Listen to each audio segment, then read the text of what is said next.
কিরামান কাতিবিনা ইয়ালামুনা মা তাফআলুন। যা করছি সবকিছু রেকর্ড হচ্ছে। হয়তো আমার বাবা দেখেন না আমার অনেক কিছু, আমার মা দেখেন না, আমার শিক্ষক দেখেন না, কিন্তু কিরামান কাতিবিন সেটা অটোমেটিক রেকর্ড করছে এবং আল্লাহ তাআলা সব সময় আমাকে দেখছেন। এই অনুভূতিটা মনের মধ্যে লালন করা। শুধু এখানে শেষ না, কাল কিয়ামত দিন আমাকে বলা হবে ইকরা কিতাবাকা কাফা বিনাফসিকা আলিয়াউমা আলাইকা হাসিব, আজকে তুমি তোমার হিসাব গ্রহণের জন্য যথেষ্ট।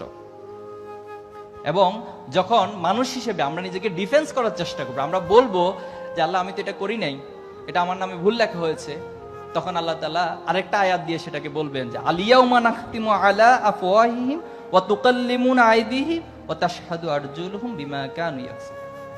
আজকে তোমার হাত সাক্ষ্য দিবে। একটু চিন্তা করো তো, কাল কিয়ামতের দিন যদি এই হাত সাক্ষ্য দেওয়া শুরু করে, এই হাত দিয়ে কখন কোথায় কি কাজ করেছি, এই পা যদি সাক্ষ্য দেওয়া শুরু করে, এই পা দিয়ে কখন কোথায় কি কাজ করেছি, তাহলে সেটা আমার জন্য কতটা ভয়ানক হয়ে যাবে।